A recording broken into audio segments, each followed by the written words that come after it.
have this at home for the first time since 2002. How big of a deal is that for you guys?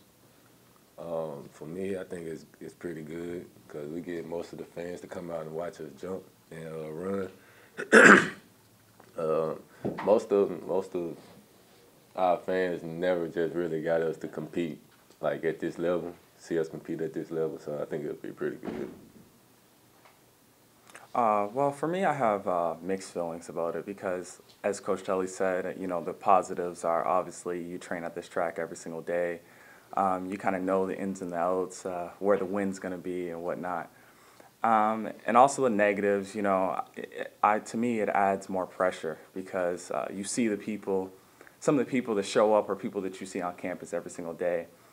And, you know, we don't usually get that many people out to attract me. So, you know, it just adds a little more pressure. But, you know, then again, this is what it's all about. So it's going to be very exciting. Brandon, did you feel any more pressure coming into this season after your championship last year? Yeah, I kind of felt that, you know, the bar was raised so high and the expectations were so high that even when something good does happen, you know, it's kind of, I don't really have the words for it, you know. People just say, like, for indoor nationals, fourth place All-American finish, it's, you know, it's a pretty good finish, but since the expectations were so high, you know, you kind of look at it as a disappointment, you know, but then again, I guess it is what it is, right? Just added pressure, that's about it. How do you find, you know, the ways to pat yourself on the back sometimes? Because obviously you do need that, you know, reward, so to speak. So how do you kind of reward yourself, even though, as you said, others may see, well, fourth place, you know, but it wasn't the national championship?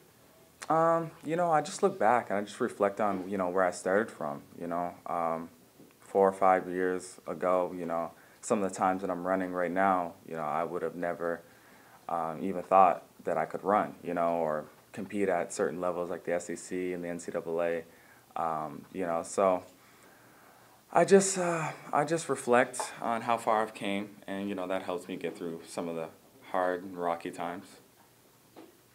How do you think you've navigated that journey? You know, how does, you know, one go from not thinking they could be a national champion to becoming a national champion? A lot of it is just faith. You just got to believe. You know, a lot of people don't realize that running is as much mental as it is physical. You know.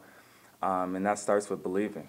So if you believe you can do it, then chances are, I mean, if you really believe and you put in the work, you know, you have a good chance of obviously being successful. But if you don't believe, then hey, you know, it doesn't matter what you've done, what your body is capable of physically. If you're not mentally ready to go through that, then you're just not gonna succeed. Marcus, as a senior, this is kind of your last go-around. Does that give you more urgency going into this thing? It really does.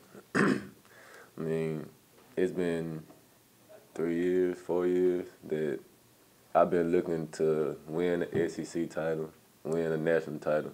And the last 2 years, I didn't compete outdoor last year. So the year before that and this year, I feel like I really had a chance to do it. I'm going to go out Saturday and I'm going to try to pull it off. So Marcus, we asked kind of everybody else, what's kind of the number you're shooting for? For now, 7-7, but I'm going to try to go higher at regionals and nationals.